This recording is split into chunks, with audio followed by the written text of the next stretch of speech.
बिजनौर के नजीबाबाद की ऐतिहासिक मालिनी नदी के तट पर बसे नजीबाबाद को नवाब नजीबुद्दौला उर्फ नजीब खान यूसुफ जाई के नाम से भी जाना जाता है।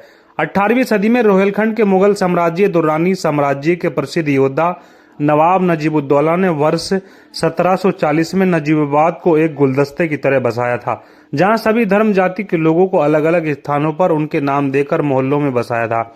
और उनके कार्य से प्रभावित होकर आखिरी मुगल बादशाह बहादुर शाह जफर ने उन्हें नजीबुद्दौला की उपाधि प्रदान की थी। तभी से उन्हें नवाब नजीबुद्दौला के नाम से जाना जाता था।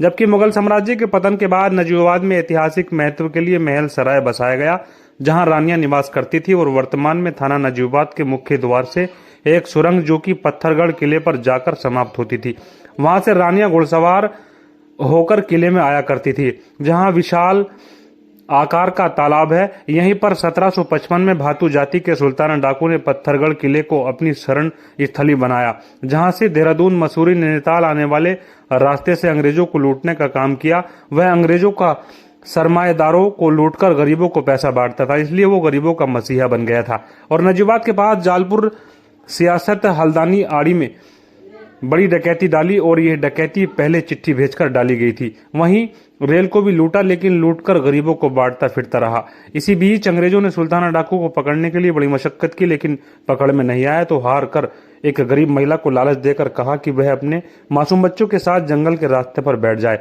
ऐसा ही हुआ कि जब उस रास्ते से सुल्ताना डाकू गुजर रहा था तो बच्चे के रोने की आवाज सुनकर वह रुक गया और महिला की मदद को आगे बढ़ा।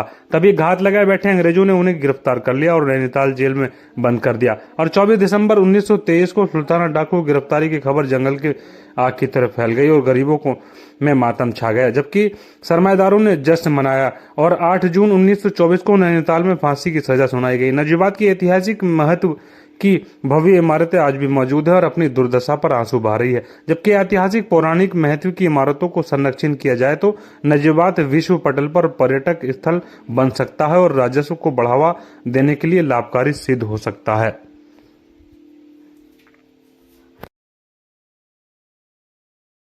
पत्थरगढ़ का जो किला नजीबाबाद में है, इसकी क्या क्या विशेषता है?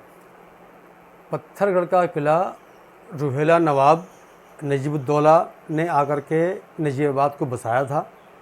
और जब नजीबाबाद बसाया था, इस तरह से बसाया था कि यहाँ पर हिंदू, मुस्लिम, सिख, ईसाई आपस में मिलकर भाई भाई रहे हैं।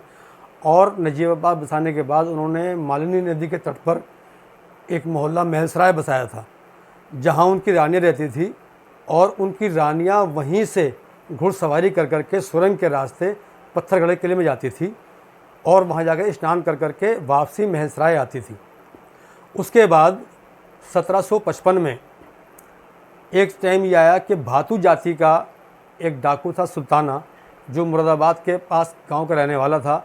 उसने आकर के पत्थरगढ़ के किले में अपना निवास बनाया और यहीं से अपनी पूरी फ़ौज को लेकर के उसने अपनी गतिविधियाँ संचालित की।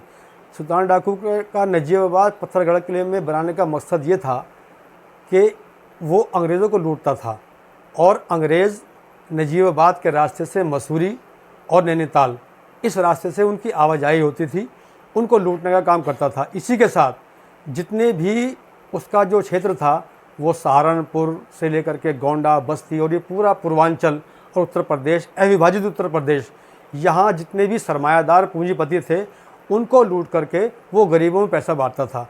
वो सरमायादारों का दुश्मन था और गरीबों का हितैषी था, इसीलिए गरीब उसे अपना मसीहा मानते थे।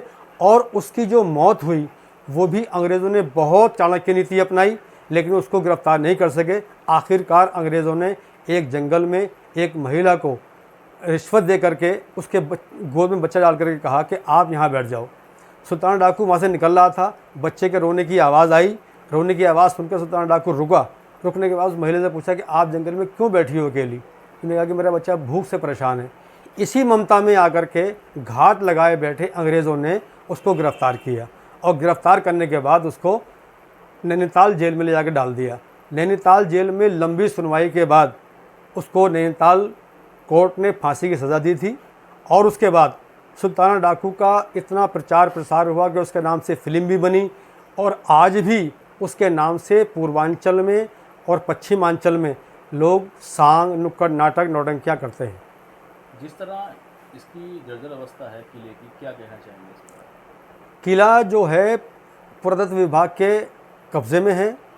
बार बार लिखा पढ़ी में बताया गया है कि विशालकाय स्थिति में किला है।